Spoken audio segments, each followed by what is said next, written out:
कर लिया था पिछली वीडियो में, प्रॉफिट आफ्टर टैक्स तक पहुंच गए थे हम, और मैंने एक मैन्युफैक्चरिंग यूनिट का एग्जांपल लिया था आपके सामने। मैं एक बार थोड़ा इंट्रोडक्शन पार्ट 1-2 मिनट लेके बता देता हूँ आपको पिछली वीडियो में क्या किया था, जिन्होंने नहीं देखी है। तो हमने थोड़ा बेसिक से शुरू किया था पहले। यहाँ पे आप देख सकते हैं सेल्स की, और COGS वाला पार्ट हमने कवर किया था, कॉस्ट ऑफ गुड सोल्ड।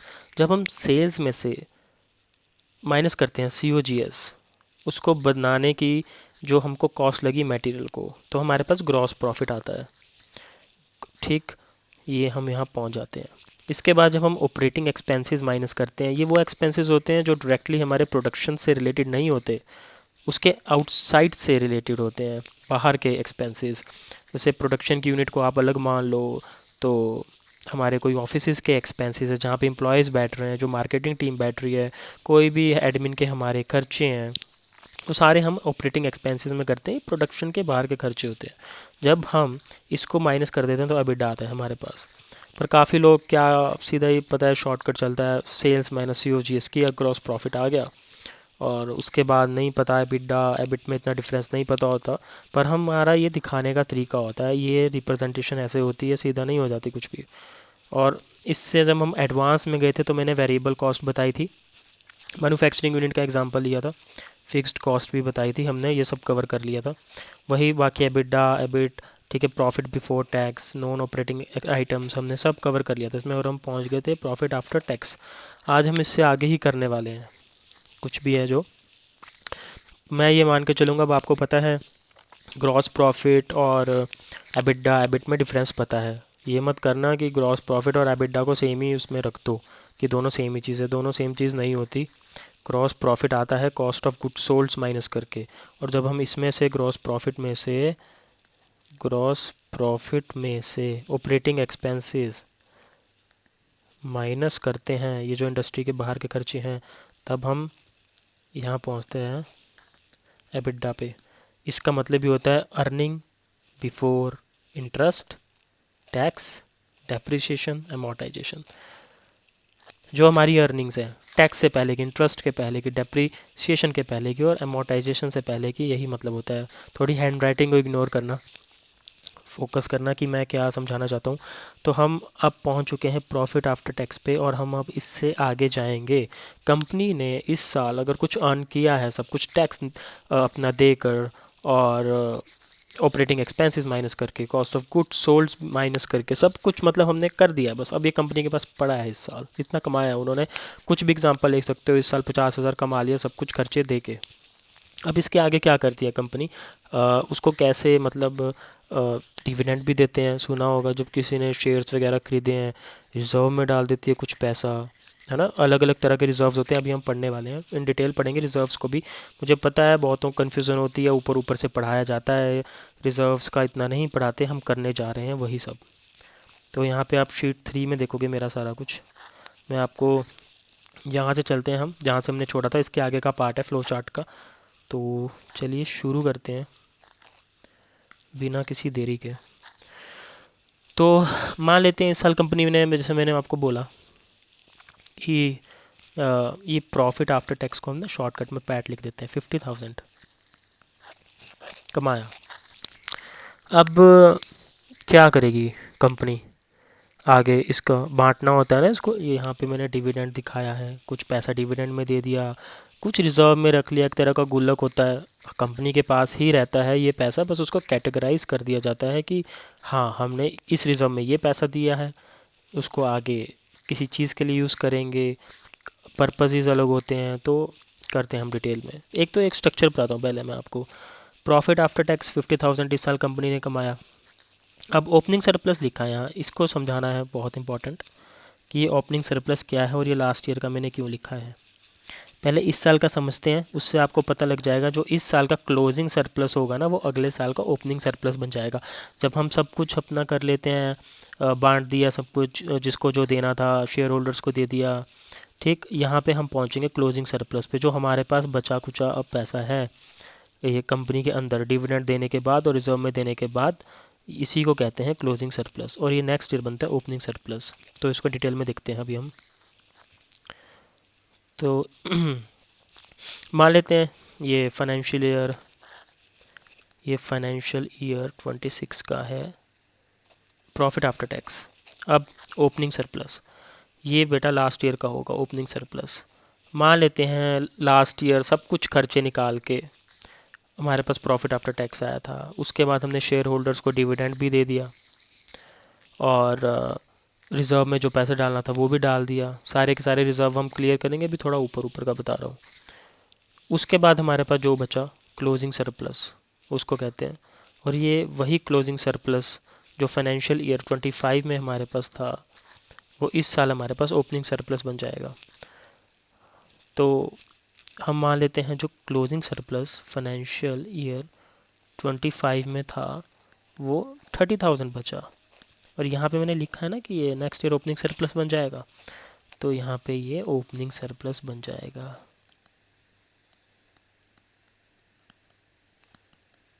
ये 30,000 ओपनिंग सरप्लस बन जाएगा फाइनेंशियल ईयर 26 में। क्या समझे? फाइनेंशियल ईयर 25 का क्लोजिंग सरप्लस जो कि 30,000 था वो फाइनेंशियल ईयर 26 का ओपनिंग सरप्लस बन गया। अब इन दोनों को जब हम ऐड करेंगे, इन दोनों को जब हम ऐड करने वाले हैं पैट और ओपनिंग सरप्लस को, तो ये टोटल प्रॉफिट अवेलेबल इस साल का हमारे पास कितना है जो हम यूज़ कर सकते हैं। Profit after tax plus opening surplus, ये हो जाएगा 50,000 प्लस 30,000 80,000। ये जो टोटल अवेलेबल प्रॉफिट दिखा रहा है ना, ये 80,000 है हमारे पास। इस साल हमारे पास 80,000 रुपये हैं जो हम यूज़ कर सकते हैं, और यूज़ कहाँ करेंगे? डिविडेंड देने में यूज़ करेंगे। ठीक, डिविडेंड देने में यूज़ करेंगे, रिज़र्व देने में यूज़ करेंगे। देना क्या, रिज़र्व तो हम कंपनी के अंदर ही बनाते हैं ना, रिज़र्व में यूज़ हो जाएगा। अब मैं आपको आगे का बताता हूँ। मान लो शेयर होल्डर्स क्या होते हैं, पता ही होगा आप सबको, कईयों को नहीं पता होगा। जिन्होंने मान लो एक ये मेरी ए इंडस्ट्रीज़ है, ठीक है, इसने ना कुछ शेयर इशू किए हैं। A industries issued some shares in the market. ठीक, अब मान लेते हैं वो 1 लाख शेयर है। अब जो जिन लोगों ने ये 1 लाख शेयर खरीदे होंगे ना, वही शेयर होल्डर्स हैं सारे के सारे, और इनका कम, और यही इक्विटी वाला पार्ट है। जब बैलेंस शीट में देखेंगे यही इक्विटी वाला पार्ट है। यही शेयर होल्डर्स का एक क्लेम होता है कंपनी पे, क्योंकि इन्होंने शेयर्स खरीदे हैं, तो नेट वर्थ पे क्लेम होता है। हम आगे इसको भी देखेंगे इन डिटेल। अभी आप इतना समझ लो, इन शेयर होल्डर्स को जिन्होंने शेयर्स खरीदे होते हैं कंपनी के, ठीक है, इनको डिविडेंड मिलेगा। मतलब क्या होता है डिविडेंड? प्रॉफिट का कुछ हिस्सा, part of profit is known as dividend. मैं यहाँ लिख कर देता हूँ। कंपनी ने अब कितना कमाया? इस साल 50,000 कमाया, पिछले साल 30,000 बचा हुआ था। ठीक, 80,000 अवेलेबल है।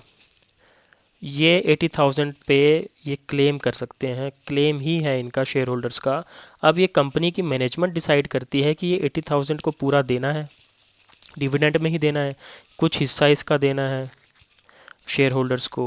वो मैनेजमेंट डिसाइड करती है, जिनको अपॉइंट किया गया होता है कि कैसे करना है। सारा देंगे अगर डिविडेंड, मान लो कंपनी जो है ये वाला जो 80,000 है पूरा का पूरा दे ही देती है। रिजर्व में तो कुछ अपने पास रखती ही नहीं है, कंपनी में तो कोई पैसा बचा ही नहीं, सारा दे दिया। ये बहुत ही एक नेगेटिव चीज़ भी होती है। अगर कंपनी सारा का सारा पैसा डिविडेंड के रूप में शेयर होल्डर्स को बांट रही है, इसका मतलब उनका कोई फ्यूचर ग्रोथ का प्लान ही नहीं है। कंपनी पैसा रखना ही नहीं चाहती अपने पास। बंदा अपने पास पैसा तब रखता है ना जब उनका फ्यूचर ग्रोथ का कोई प्लान हो। तो ये नेगेटिव संकेत देता है एक बहुत।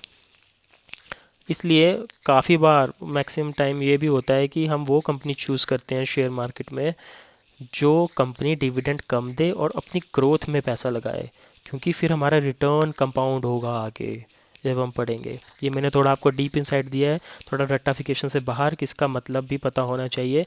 डिविडेंड देना अच्छा होता है, कितना देना है, और अच्छा नहीं भी क्यों होता है।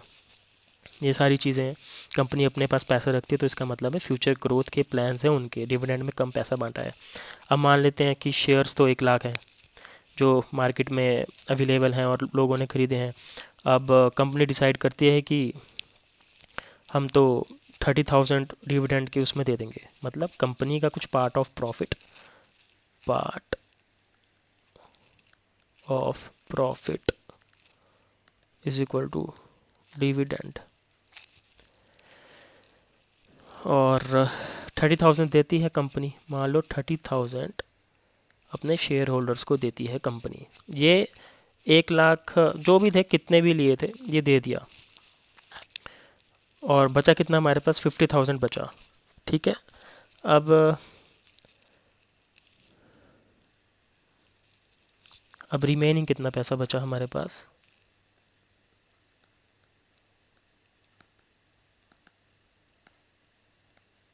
मनी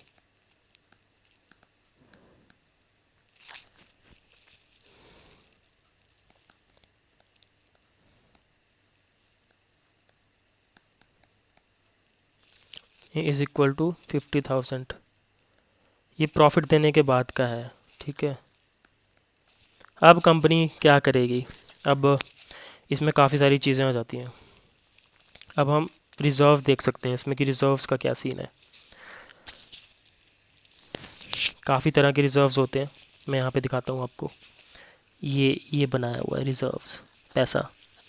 अब मान लेते हैं अभी इसमें से 30,000 इन्होंने दे दिए हैं रिज़र्व में। अभी हम ज़्यादा नहीं जाते डीप में, रिज़र्व्स में क्या क्या free reserve, security premium, restricted reserves हैं। हम सिर्फ इतना मान रहे हैं अभी कि ये कंपनी ने अपना पैसा अपने गुल्लक में रख लिया, अपने रिज़र्व में। ठीक, ये है कंपनी का गुल्लक। ये हम थोड़ा मटका बनाएंगे इसका, अजीब सा टेढ़ा मेढ़ा मटका है। ये मान लो ये फ्री रिज़र्व्स हैं, मान लेते हैं ये फ्री रिज़र्व्स हैं। ठीक, मान लेते हैं ये फ्री रिज़र्व है, एक गुल्लक, और एक और गुल्लक मान लेते हैं। मेरी तो ड्राइंग भाई एकदम बिंदास है, हैंड राइटिंग भी। तो थोड़ा मान लेते हैं कि सिक्योरिटी प्रीमियम का पैसा, सिक्योरिटी प्रीमियम रिज़र्व है।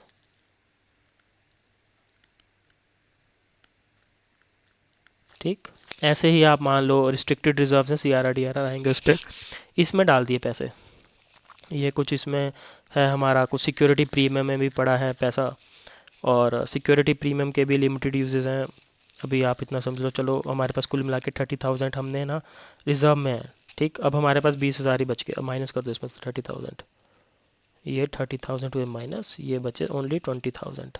ठीक, अब क्या बचा, ये क्या है हमारे पास, अब हमने डिविडेंड भी दे दिया 30,000। ये जो हमने यहाँ पे दिया है ना, ये 30,000 दे दिया। रिज़र्व में भी हमने 30,000 डाल दिए। 30,000 जो गए ना हमारे रिज़र्व में गए, कंपनी के पास अब 20,000 बचा।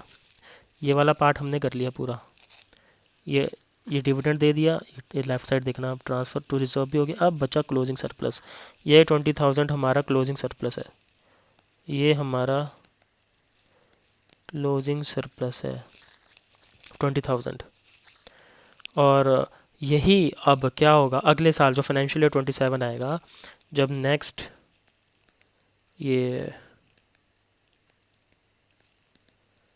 नेक्स्ट फाइनेंशियल ईयर आएगा, फाइनेंशियल ईयर ये 2027, तो ये जो हमारा ये क्लोजिंग सरप्लस है ना 20,000, ये ओपनिंग सरप्लस की तरह काम करेगा। Opening surplus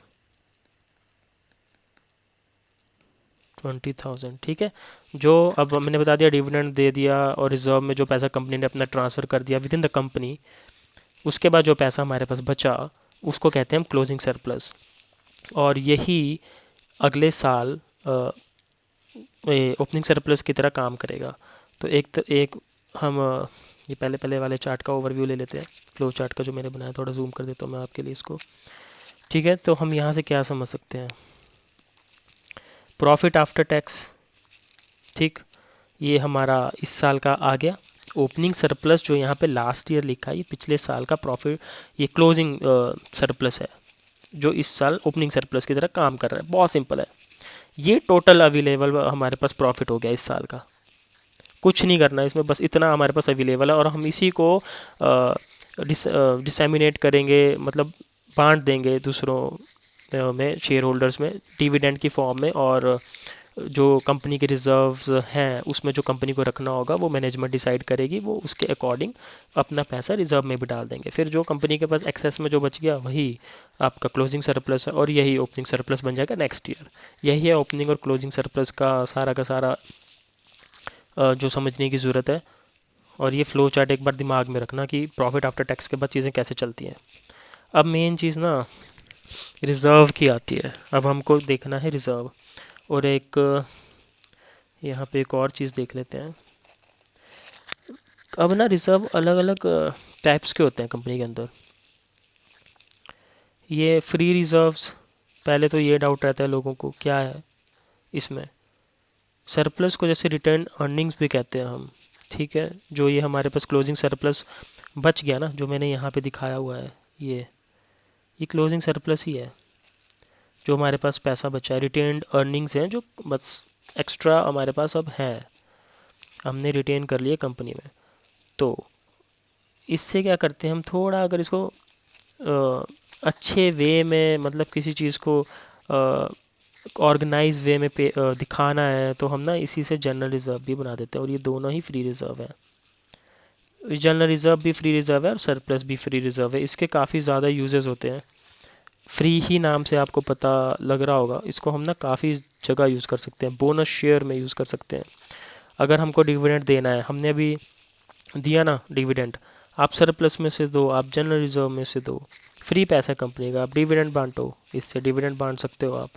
bonus issue share करने हैं, आप बोनस इशू शेयर कर सकते हो। देखो यहाँ पे सब दिखा रखा है मैंने, ठीक है। बोनस इशू करना शेयर्स, ये भी बहुत एक इम्पॉर्टेंट है। स्प्लिट एंड बोनस शेयर्स, इसमें मैं डिफरेंस एक बनाऊंगा कि होता क्या है, क्यों बोनस शेयर इशू कब करने चाहिए, स्प्लिट कब करना चाहिए शेयर्स का। कभी कभी नोटिफिकेशंस आते होंगे, आप लोगों में से काफ़ी ज़्यादा लोग इन्वेस्ट करते होंगे, तो उसका एक मैनर होता है कि भाई क्या अच्छा है, बोनस शेयर या स्प्लिट शेयर, कंपनी को किस में बेनिफिट है। कंपनी अगर बोनस शेयर इशू करती है ना, तो वो एक तरह से है ना क्या कर रही है, एक रिज़र्व का पैसा दूसरे शेयर कैपिटल में जा रहा है।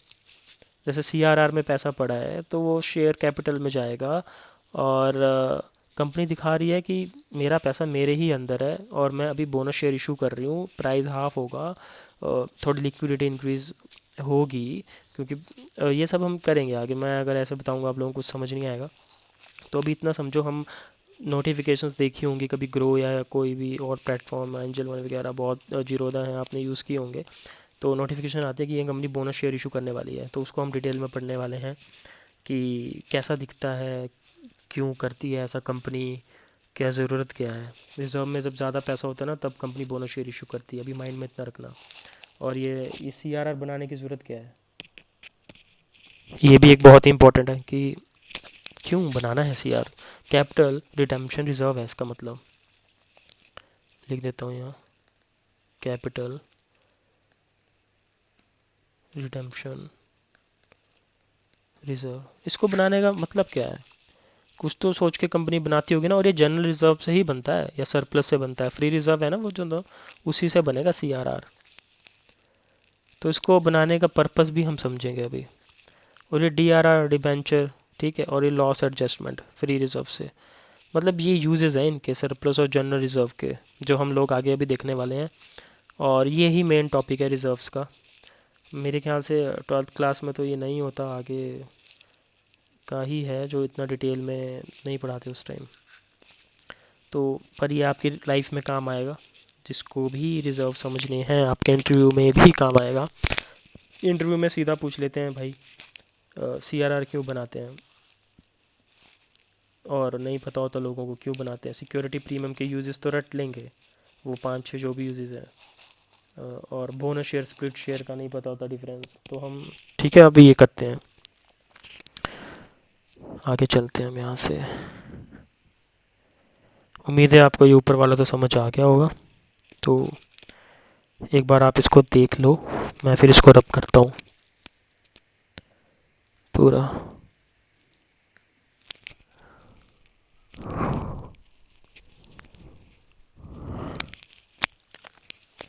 सबसे पहले ना हम ऐसा करते हैं, फ्री रिजर्व तो मैंने आपको बता दिया, दोनों ही है, सरप्लस भी है और जनरल रिजर्व भी है। सरप्लस को बस थोड़ा ऑर्गेनाइज्ड वे में अगर दिखाना है तो जनरल रिजर्व बना देते हैं और कुछ नहीं है।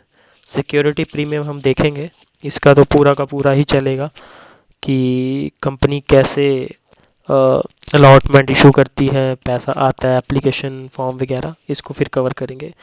पहले थोड़ा मैं कैपिटल रिडेम्पशन रिजर्व और डिबेंचर रिडेम्पशन रिजर्व और कैपिटल रिजर्व पे फोकस करूँगा। रिस्ट्रिक्टेड रिजर्व जिनके लिमिटेड ही यूजेस हैं, नाम से ही पता लग रहा होगा आपको, इसके ये नाम ही है रिस्ट्रिक्टेड, इसके सिर्फ स्पेसिफिक यूजेस हैं और नहीं कर सकते यूज़। फ्री रिजर्व्स के ज़्यादा यूजेस होते हैं, इसलिए उसका नाम फ्री रिजर्व है। और अब हम ऐसा करते हैं, बोनस शेयर का देखते हैं और सीआरआर का देखते हैं सबसे पहले। ठीक है, मैं ये रेज कर देता हूँ। उम्मीद है ज़्यादा कंफ्यूज नहीं कर रहा हूँगा मैं आप लोगों को बार बार एक ही चीज़ बोल के, कोशिश करना समझने की। थोड़ा मिटा देते हैं इसको।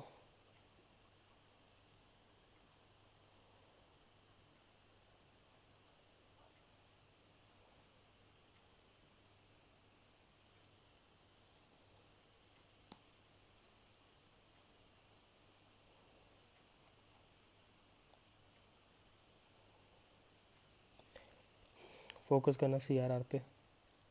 स्टोरी के अकॉर्डिंग बताऊंगा मैं आपको, नहीं तो ऐसे तो कुछ भी समझ नहीं आएगा। Story is important than anything else.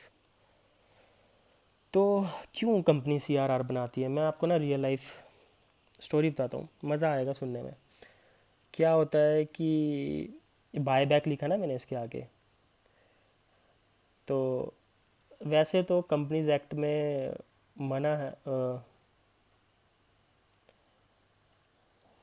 दूसरे टॉपिक में चला गया मैं।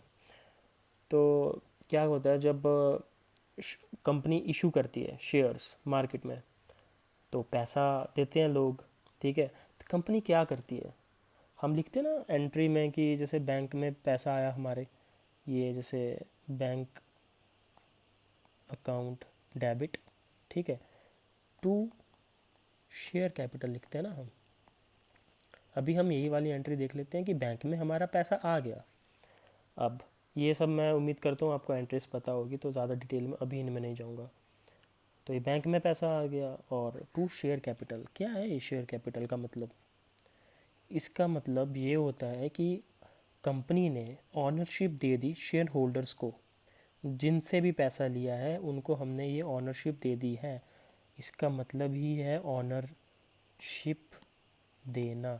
लोग कंफ्यूज रहते हैं इसको क्रेडिट साइड क्यों लिखते हैं, ये क्रेडिट साइड ही होती है ना, क्यों लिखते हैं इसको?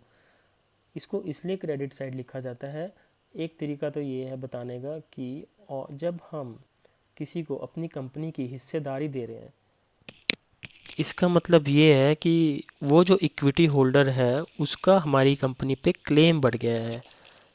ऑन क्लेम तो बढ़ ही गया जब हमने ऑनरशिप दे दी। जब कंपनी कभी बंद हो जाएगी या कुछ हो जाएगा, तो उसमें एक सिंक्रोनाइज, एक ना फ्लो चार्ट होता है उसमें भी एक तरह का, कि सबसे पहले किसको पैसा मिलेगा और एंड में किसको मिलेगा। सबको पता है सबसे एंड में सबसे ज़्यादा रिस्क लेते हैं इक्विटी वाले, जिनको हम शेयर होल्डर्स कहते हैं, और उन्हीं को एंड में पैसा मिलता है। तो यहाँ पे मेरा मतलब वही है कि कंपनी पे उनका कुछ क्लेम रहता है कि जब कंपनी बिकेगी, अगर कुछ पैसा बच गया तो वो शेयर होल्डर्स में बटेगा। वो इसलिए बंट रहा है क्योंकि शेयर होल्डर्स का कंपनी पे क्लेम है। और ये इसको लायबिलिटी मत कहना कभी, लायबिलिटी हमेशा फिक्स्ड, लोग कंफ्यूज करते हैं ना, फिक्स्ड लायबिलिटी वो जो बैंक वालों को तो देना ही पड़ेगा, वो हमारी फिक्स्ड लायबिलिटी है, उनसे हमने पैसा लिया है। डिबेंचर्स वालों को देना पड़ेगा, वो हमारी फिक्स्ड लायबिलिटी है। कुछ लोग क्या करते हैं, शेयर कैपिटल जो है और ये हम ऑनरशिप दे रहे हैं, इसको भी लायबिलिटी बोल देते हैं, इसलिए क्रेडिट साइड है। ऐसा थोड़ा ना होता है। अगर ऐसा होता तो हमारी ये जो इक्वेशन है, ये assets is equal to equity plus liabilities, तो अगर हमने यहाँ इसको शेयर कैपिटल को लायबिलिटी कह दिया तो फिर इक्विटी वाले हैं कौन? कोई भी नहीं है, ये इक्विटी वाला पोर्शन है। इसलिए इस इक्वेशन को ऐसे लिखा जाता है, ये शेयर होल्डर्स का क्लेम है कंपनी पे। और एक तरह की कंपनी की ऑब्लिगेशन बनती है, ऑब्लिगेशन, लायबिलिटी नहीं, ऑब्लिगेशन बनती है कि हम लोग, ये कंपनी क्या है, इनका डिविडेंड देने की ऑब्लिगेशन ठीक है ना, कि उनको कुछ ना कुछ देना पड़ेगा। तो इसलिए हम इसको इस साइड लिखते हैं। लायबिलिटी वर्ड गलत हो जाता है यहाँ पे, नहीं यूज़ करना कभी। तो अब हम थोड़ा, मैंने ये बताया जिसमें कन्फ्यूज़न होती है बच्चों को, थोड़ा मैं फिर से यहीं पे जाता हूँ, CRR क्यों बनाते हैं। अब क्या होता है ना, जब शेयर कैपिटल क्या है, तो इसके अगेंस्ट कुछ पैसा लिया होगा, मान लो बैंक अकाउंट में ना 1 लाख रुपए आए, ठीक, और शेयर कैपिटल कितने के, 1 लाख के हमने शेयर्स दे दिए, तभी तो 1 लाख रुपए बैंक अकाउंट में आए। तो 1 लाख रुपए के शेयर चले गए। अब ये हमारी शेयर कैपिटल इंक्रीज़ हो चुकी है 1 लाख रुपीज़ से। ये जो कंपनी के उसमें दिख रही है कि हमने शेयर दे के 1 लाख रुपए जो हमारे पास आए हैं, तो ये ऐसे डिनोट हो रहा है वो, टू शेयर कैपिटल 1 लाख। अब क्या होता है, बाय बैक का केस आता है। मान लो ये जो हमने 1 लाख रुपए के शेयर जो भी थे, जो मार्केट में थे हमारे, हमने ही बाय कर लिए, कंपनी ने वापस बाय बैक किए, तो क्या होगा, ये कंपनी के पास ये जो 1 लाख रुपए पड़े हैं ना, ये बैंक अकाउंट में, यार देने पड़ेंगे यार, ये तो कंपनी के तो कैश आउटफ्लो हो जाएगा, अकाउंट्स वीक दिखेगा। अगर इस साल हमने ऐसा कर दिया तो ये तो 1 लाख रुपए गए। तो अब इसको मैनेज करने के लिए क्या करती है कंपनी, सारी कहानी उसी की है। बस 5 मिनट लगेंगे, पूरा समझ आ जाएगा कि ये बनाते क्यों है CRR।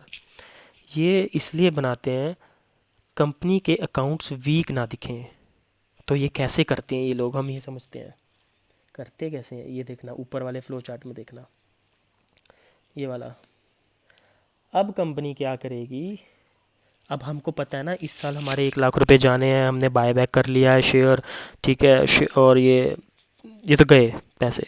अब तो कंपनी के पास पैसा कम दिखेगा, तो क्या करते हैं ना हम लोग, ये जो डिविडेंड वाला पोर्शन है, ठीक है, कंपनी एक एश्योरिटी देती है अपने शेयर होल्डर्स को कि कंपनी के बाहर पैसा नहीं जाएगा, हम डिविडेंड ही नहीं बांटेंगे। तो वो क्या करते हैं, इस चीज़ के लिए रिजर्व में डाल देते हैं पैसा, कंपनी के गुल्लक में डाल देते हैं। मान लो ये 1 लाख रुपए बाहर जाने थे, ये तो जाने ही है, ये तो जाने ही है, इसको आप रोक नहीं सकते जब बाय बैक करना है। पर क्या यार, डिविडेंड भी तो देना है, वो भी तो पैसे जा रहे हैं, ठीक है। मान लो कंपनी ने डिसाइड किया था कि 2 लाख रुपए तो हमने ना डिविडेंड में बांट देने इस बार, ये पैसे अलग से जाएंगे। तो क्या करते हैं कंपनी वाले, देने ही नहीं भाई, 1 लाख रुपए हमारे जाने थे ना, डिविडेंड का पैसा कम कर दो। कहीं केसेस में तो देना ही नहीं है, डिविडेंड ही नहीं देना है। तो इसमें से ना हम निकाल लेते हैं 1 लाख रुपए। उसको क्या करेंगे, जब हम इसमें से 1 लाख रुपए ये निकाल लेंगे और इसको ना रिज़र्व में डाल देंगे, ये पैसे रिज़र्व में डाल देंगे। इससे कंपनी क्या कर रही है, शेयर होल्डर्स को और इन्वेस्टर्स को एक चीज़ बता रही है कि कंपनी से पैसा बाहर नहीं जाएगा, हमने ये जो एक्स्ट्रा, ये जो जाना था ना, हमने रिज़र्व में डाल दिया, ये कंपनी में ही रहेगा पैसा। और ये किस रिज़र्व में डालेंगे, ये कैपिटल रिडेम्पशन रिज़र्व में डालेंगे, CRR बनेगा इसके लिए। ये स्पेसिफिकली इसी चीज़ के लिए बनता है अभी, कि कंपनी का पैसा कंपनी में ही रहे। हम, कंपनी कह रही है कि हम डिविडेंड की फॉर्म में हमारा पैसा बाहर नहीं जाने देंगे, और उसकी श्योरिटी क्या है कि नहीं जाएगा, ये रिज़र्व बना दिया, 1 लाख रुपए का CRR रिज़र्व बना दिया।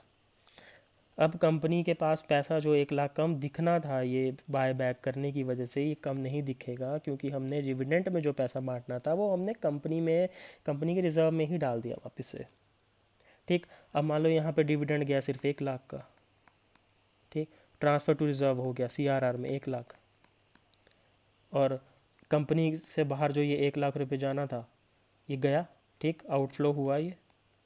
पर जैसे हमने ये डिविडेंड वाला पोर्शन का जो भी हम सोच रहे थे कि देना है, ये कंपनी में ही रहने दिया, तो हमने इन्वेस्टर्स को एक चीज़ बता दी, हमने CRR क्रेडिट किया 1 लाख रुपए का, जो यहाँ पे आपको आउटफ्लो होने वाला है उसको हमने यहाँ से बैलेंस कर दिया 1 लाख रुपए से। तो कंपनी के अकाउंट्स वीक नहीं दिखेंगे, हमने ना स्ट्रॉन्ग किए ना वीक किए, हमने न्यूट्रलाइज कर दिया उस इफेक्ट को। इसलिए CRR बनाते हैं, कैपिटल रिडेम्पशन रिजर्व। और इससे कल को देखो बोनस शेयर भी इशू कर सकते हैं, इससे हम कल को 3 जगह से होता है बोनस शेयर इशू।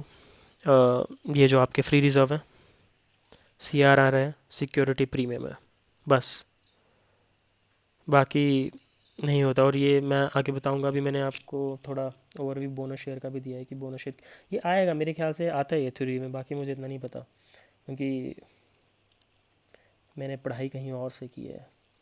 तो CRR हो गया, ये बोनस शेयर दे सकते हैं हम इससे आगे। ये जो फंड है ना, 1 लाख रुपए कंपनी के रिजर्व में बचे हैं। और सिक्योरिटी प्रीमियम से भी देते हैं, SP लिख देता हूँ मैं। सिक्योरिटी प्रीमियम को पढ़ेंगे, बहुतों को पता होगा सिक्योरिटी प्रीमियम क्या होता है। मैं एक थोड़ा ओवरव्यू दे देता हूँ। फेस वैल्यू से ऊपर जब आप शेयर मार्केट में इशू करते हैं, 10 रुपये की फेस वैल्यू है किसी शेयर की, आपने 100 रुपये में कर दिया इशू, 90 रुपये जो होगा ना वो सिक्योरिटी प्रीमियम है। प्रीमियम ले रहे हो आप अपनी वर्थ के अकॉर्डिंग, वैल्यू के अकॉर्डिंग कंपनी की एक्स्ट्रा, वो सारा पैसा ही सिक्योरिटी प्रीमियम है।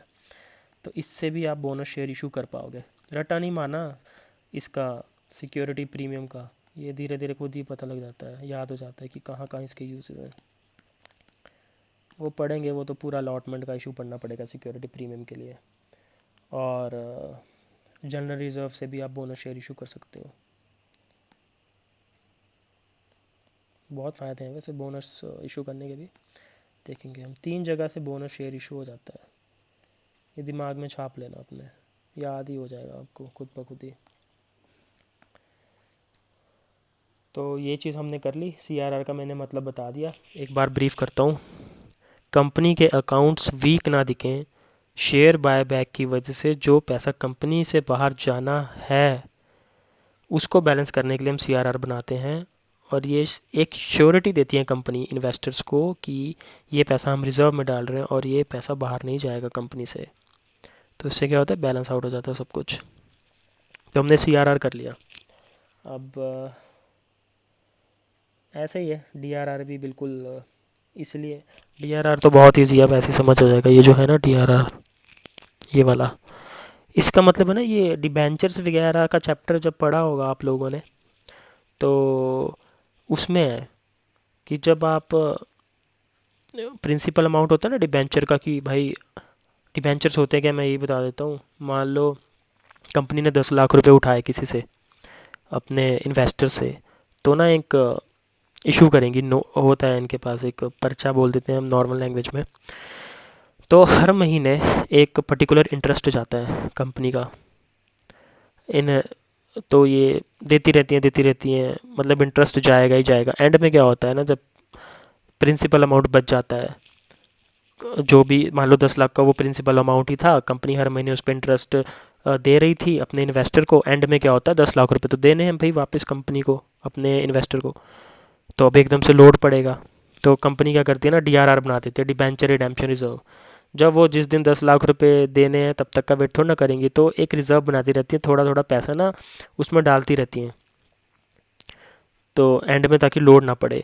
पर क्या होता है ना, देखो अकाउंट, ये तो सारा पैसा बैंक में पड़ा होता है, कंपनी यूज़ कर लेती है, पर अकाउंटिंग टर्म से हमको ये पता लग जाता है भाई इतना पैसा इस साल इतना हमारे पास साइड में होना चाहिए, चाहे तुम भले यूज़ कर लो, वो तुम्हारी मैनेजमेंट है कंपनी की। तो इसीलिए बनाते हैं कि ओवरलोड ना हो जाए। डिबेंचर का जो प्रिंसिपल अमाउंट कंपनी को एंड में इन्वेस्टर को देना है, उसको काउंटर करने के लिए ही DRR बनाया जाता है। बहुत आसान है। CRR थोड़ा थोड़ा वो था लॉजिकल, थोड़ा पता नहीं होता बच्चों को। तो ये है डिबेंचर रिडेम्पशन रिजर्व। जब ये डिबेंचर का चैप्टर होगा तब ज़्यादा समझ आएगा, और सिक्योरिटी प्रीमियम जब शेयर का चैप्टर होगा तब ज़्यादा समझ आएगा। जिन्होंने पढ़ा है ये उनके आगे के लिए है, उस वो टॉपिक्स भी कभी कवर करेंगे डिटेल में। पर ये जो कर के आ चुके हैं सब कुछ, मैं उम्मीद करता हूँ आपको आता होगा। तो आगे का रिज़र्व का मैंने इसलिए कवर किया है। अब आता है इसमें कैपिटल रिज़र्व। इसमें ना बच्चे बहुत कंफ्यूज रहते हैं, ये भी कैसे बनेगा। ये भी सिक्योरिटी प्रीमियम वाले में ही है, अलॉटमेंट के केसेस में है। मैं इसमें भी आपको ना कंसेप्चुअली थ्योरी बताता हूँ, बाकी तो चीज़ें कर लेंगे। क्या होता है कि मान लो कंपनी ना शेयर इशू कर रही है, मान लो 10 रुपये की फ़ेस वैल्यू का, ये फ़ेस वैल्यू जो थी उस शेयर की 10 रुपये थी, ये इशू कर दिया कंपनी ने। अब हम ज़्यादा डिटेल में ना जाके कि अलॉटमेंट का एप्लीकेशन मनी, ठीक है, वो सब छोड़ो। अभी क्या होता है ना, कंपनी के पास, कंपनी को ना 10 रुपये चाहिए भाई। अगर तुम मेरा एक शेयर ले रहे हो अ, तो मुझे इतना पैसा दो। अब बंदा क्या करता है, मान लो 7 रुपये किसी ने दे दिए इन्वेस्टर ने, जो करना चाहता है इस कंपनी में इन्वेस्ट, अब 7 ही दिए। उसके बाद कंपनी ने क्या किया है ना, कॉल की कि भाई मेरे बाकी के 3 रुपये, 3 बचे ना, 7 आ गए कंपनी के पास। ये रिसीप्ट लिख देता हूँ मैं यहाँ पे, पर 3 रुपये आए ही नहीं। अब क्या करेगी कंपनी, फॉरफिट कर देगी, कैंसिल कर देगी इसके शेयर, जो ड्यू था ना सब कुछ ख़त्म। और ये 7 रुपये अपने पास रख लेगी कंपनी, ये वापस नहीं देगी। अभी तो उसी का नुकसान है ना जिसने नहीं दिए। चलो कॉल की थी कंपनी ने तो भाई, एज अ मैं कंपनी हूँ तो तुमने नहीं दिया। अभी जो 7 रुपये आए ये मेरे, तो अब क्या होगा, ये कंपनी के पास ही रह जाएंगे ना। तो ये एक चला जाता है फॉर फ्यूचर अकाउंट में चला जाता है, ये फॉर फ्यूचर अकाउंट में चला जाता है ये 7 रुपये, ठीक, कंपनी के। ऐसे मैं बता रहा हूँ, एक स्टोरी टाइप बता रहा हूँ, चले गए। अब क्या करेगी कंपनी, ये वाला शेयर जो था ना ये फिर से रीइशू कर देगी किसी और को कुछ टाइम में। तो ये वाला ना अब रीइशू हो जाएगा, रुको, ये शेयर री इशू कर दिया। अब कितने रुपए में करा री इशू, मान लो 10 रुपये की फेस वैल्यू का शेयर था, 8 रुपये में री इशू कर दिया। तो 2 रुपये कहाँ गए, 2 रुपये डिस्काउंट में चले गए, ठीक, 2 रुपीज़ का डिस्काउंट हो गया ये तो। और ये जो दो डिस्काउंट दिया है यार, ये कंपनी कहाँ से उठाएगी, दो ये उठाएगी, ये फॉर फ्यूचर अकाउंट में जो ये पैसा पड़ा हुआ था ना 7 रुपये, यहाँ से बैलेंस होता है ये वाला, क्योंकि कंपनी ने 7 रुपये तो पहले ही ले लिए थे, ठीक है। और मैक्सिमम डिस्काउंट भी एक और इसमें क्वेश्चंस पूछे जाते हैं, 7 रुपये का ही दे सकती है कंपनी। क्यों भाई, कि लॉस ना हो। मान लो 7 रुपये तो मिल गए, मुझे तो 10 रुपये चाहिए थे, तो मैक्सिमम डिस्काउंट मैं अगर रीइशू कर रहा हूँ तो 7 रुपये का ही दे सकता हूँ। फिर मुझे 3 रुपये तो क्योंकि भाई चाहिए चाहिए, मुझे तो अपनी फेस वैल्यू पूरी चाहिए, मैं कोई घाटा नहीं उठाऊंगा एज ए कंपनी। तो यहाँ से एक ये चीज़ भी क्लियर होती है कि कितने का मैक्सिमम डिस्काउंट कंपनी दे सकती है आगे। तो पर हमने तो यहाँ 7 रुपये का नहीं, हमने 2 रुपये का ही दिया डिस्काउंट। तो और ये यहाँ से होगा क्योंकि 7 रुपये हमने पहले ले लिए थे ना, तो ये फॉर फ्यूचर अकाउंट से ना बैलेंस होता है डिस्काउंट वाला। इसकी एंट्री भी होगी जनरल एंट्री, फ़िलहाल मैं ऐसे बता देता हूँ आपको। तो ये फॉर फ्यूचर अकाउंट जो हो जाएगा ना, डेबिट हो जाएगा। अभी ये क्रेडिट था क्योंकि इसमें पैसे पड़े थे ना, फॉर फ्यूचर अकाउंट DR हो जाएगा ये, ठीक है। और टू डिस्काउंट लिख देंगे। तो फॉर फ्यूचर अकाउंट में कितना रह गया पैसा, अब 5 रुपये रह गए हमारे पास इसमें, क्योंकि 2 रुपये तो बैलेंस हो गए। ये जो 5 रुपये हैं ये री इशू करने के बाद जाएंगे कैपिटल रिजर्व में। ये जो 5 रुपये यहाँ पे बचे ना, ये जो 5 रुपये बचे ना, ये जाएंगे कैपिटल रिजर्व में। एक तो ये है कैपिटल रिजर्व में कहाँ से पैसा आता है, यहाँ से पैसा आता है।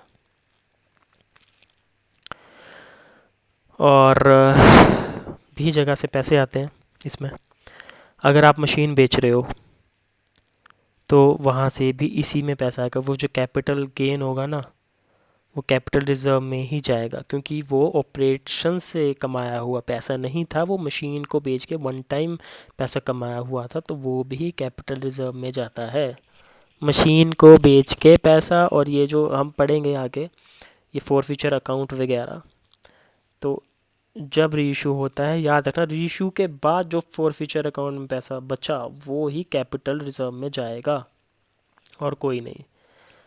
तो यहाँ से हमने एक CRR तो देखो हमने इन डेप्थ समझा, DRR भी, कैपिटल रिजर्व भी हमने पकड़ा, और फ्री रिजर्व में भी आपको बताया मैंने, जनरल रिजर्व और सरप्लस ये दोनों ही आते हैं, दोनों को ही कह देते हैं। और ये फ्री नाम से ही भाई फ्री रिजर्व है, डिविडेंड दो, बोनस शेयर बांटो, जो करना है इसमें तुम कर सकते हो। PNL का ही पैसा है एक तरह से जो एंड में बचा आपका ये क्लोजिंग सरप्लस। और ये रिस्ट्रिक्टेड रिजर्व्स भी मैंने बता दिए। कैपिटल रिजर्व में सिर्फ मशीन वाले का और ये जो है रिस्ट्रिक्टेड ही है ये, यही वाले रिज़र्व, इन्हीं पैसों से ये रिज़र्व बनता है, बाकी नहीं। सीआरआर मैंने बताया बाय बैक करेंगे, ठीक है। उसको बैलेंस करने के लिए कंपनी के अकाउंट्स वीक ना दिखे, हम सीआरआर क्रिएट करते हैं और ये जनरल रिज़र्व से ही क्रिएट होगा। और इसकी भी चलो मैं आपको एक बार एंट्री बताता हूँ, ये जो हमने किया था ना, एंट्रीज हैं सबकी, उससे ज़्यादा समझ आता है। जैसे जनरल रिज़र्व एक क्रेडिट बैलेंस है, ठीक है। तो जब उसका पैसा आप ट्रांसफ़र करोगे सीआरआर में, तो कैसे लिखा जाएगा, ये ऐसे लिखा जाएगा। ये जनरल रिज़र्व कम हुआ ना हमारा, ये जनरल रिज़र्व, ठीक है। डीआर क्रेडिट बैलेंस था, डेबिट हो गया, क्यों? इसका पैसा निकला है, ये निकला है पैसा, कम हुआ है इसमें। और क्रेडिट बैलेंस अगर कम होगा तो डीआर ही करना पड़ेगा उसको, और ये जाएगा, ये आपका चला जाएगा, किस में भेजा था हमने इसको, हाँ सीआरआर में भेजा था, तो टू सीआरआर आ जाएगा। ये बढ़ रहा है क्योंकि ये रिज़र्व बढ़ रहा है। तो ये मतलब एंट्रीज वगैरह उम्मीद है आपको पता होंगी इतनी। तो बाकी सब कुछ अगर नॉलेज है ना तो जनरल एंट्रीज खुद बन जाती है, इसमें ज़्यादा कुछ है नहीं इतना टफ। तो हमने ये चीज़ भी देख ली इसमें। अगली बार और हाँ एक चीज़ रह गई, इसको ना, ये जो मैंने ये बताया ना, ये पूरा ये जो पहले वाला है,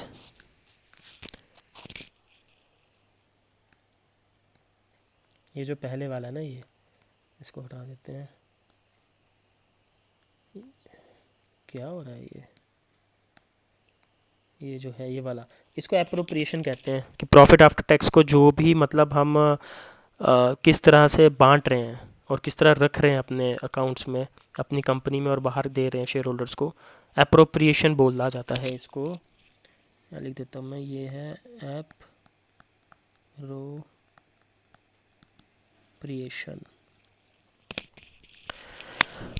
तो अगली बार ऐसा करते हैं हम ना, और डिटेल में सिक्योरिटी प्रीमियम वाले को पहले डिस्कस करते हैं, तभी आपको रिजर्व पता लगेगा। हम फिर से डिस्कस कर लेंगे रिजर्व वाला पार्ट। तो शेयर एप्लीकेशन वगैरह, शेयर अलॉटमेंट वगैरह, ठीक है। फोर फीचर, ये फोर फीचर का मतलब है ये जो मतलब कैंसिल कर दी किसी के शेयर और उसने जो पैसा दिया था वो हमने रख लिया, ये फोर फीचर अकाउंट का है। ये भी सिक्योरिटी प्रीमियम के आगे उसमें पढ़ेंगे हम। और ये बहुत इंपॉर्टेंट था, कैपिटल रिडेम्पशन रिजर्व नहीं पता होता लोगों को कि क्यों क्रिएट होता है, अकाउंट्स को स्ट्रॉन्ग रखने के लिए क्रिएट होता है। डीआरआर क्यों क्रिएट होता है, आने वाले सालों में ओवरलोड ना पड़े तो हमको पता होना चाहिए कि हमको साइड में इतना पैसा रखना है, क्योंकि डिबेंचर होल्डर है ना, जिनसे हमने पैसे उधार लिए हैं उनको देना है, और ये फिक्स लाइबिलिटी है ये हमारी, ठीक। और हमने एक और चीज़ सीखी यहाँ से, ये जो टू शेयर कैपिटल यहाँ पे लिखते हैं ना सारे, ये जो मैंने लिखा है, इसको लाइबिलिटी कभी मत कहना, एक ऑब्लिगेशन है कि डिविडेंड देना होता है कंपनी को अपने शेयर होल्डर्स को, इसलिए ये क्रेडिट साइड आया है। इसको हम ऐसे भी कह सकते हैं कि शेयर होल्डर्स की जो क्लेम है ना वो कंपनी में बड़ी है, ठीक। जब सब कुछ कंपनी ख़त्म होती है, बेचना बूचना होता है, वो एक फ्लो चार्ट बनता है किसको पैसे जाएंगे। जैसे बैंक वालों को तो सबसे देना ही भाई, उनको फिक्स लाइबिलिटी है वो हमारी। तो ये डिफरेंस है इन सब में, ये मैंने आपको बता दिया। ये आपके ना ये वाली एंट्री है, ये उसमें भी काम आएगी सिक्योरिटी प्रीमियम में, ताकि समझोगे। क्योंकि ये रटने से क्या होगा भाई, credit side to share capital लिख दो, पता ही नहीं क्यों लिखा है, लाइबिलिटी मान लिया इसलिए लिख देते हैं, ऐसे थोड़ा ना कुछ भी करना है। टर्मिनोलॉजी बहुत इंपॉर्टेंट है, अगले उसमें सीखते हैं हम, ठीक है। तो अभी के लिए बाय बाय, उम्मीद है आपको कुछ समझ आया होगा। और अगर कोई भी डाउट्स हैं आपके तो आप मेरे को कमेंट सेक्शन में बोल सकते हो, मैं अपनी पढ़ाने की कैपेबिलिटी को और इंक्रीज़ करूँगा, समझाने की। अगर मैं ज़्यादा फास्ट बोल रहा हूँ फिर मैं स्लो बोलूँगा, वो आपके वजह से ही होगा, जो आप मुझसे मुझे फीडबैक मिलेगा कि मुझे कैसे पढ़ाना चाहिए, और ताकि मैं और आपको समझा सकूँ अच्छे से, उसी तभी फ़ायदा है, ऐसे तो कोई फ़ायदा नहीं है अगर आप समझ ही ना पाओ इतने घंटे काम करके। तो ठीक है, मिलते हैं अगली वीडियो में। मैंने यहाँ आपको ऐप प्रिपरेशन बता दिया, इससे पहली वाली वीडियो में मैंने आपको प्रॉफिट आफ्टर टैक्स तक बता दिया था, इस वाली में प्रॉफिट आफ्टर टैक्स के पार्ट को कहते हैं एप्रोप्रिएशन। और हमने थोड़ा रिज़र्व भी देखा, क्योंकि ट्रांसफ़र टू रिज़र्व आया ना इसमें, भाई रिज़र्व कितने प्रकार के कवर करना ज़रूरी है। अब हम इन डिटेल सिक्योरिटी प्रीमियम से अगली वीडियो में चलते हैं, रिजर्व्स पढ़ते हैं, अलॉटमेंट कैसे देते हैं, ड्यू कैसे होता है, सब कुछ, फोर फीचर अकाउंट, कैपिटलिज्म में कैसे पैसा गया, बहुत कुछ है करने को इसमें। तो ठीक है, अगली वीडियो में मिलते हैं, चलिए बाय बाय। उम्मीद है आपको समझ आएगी, बहुत सारी चीज़ें हैं।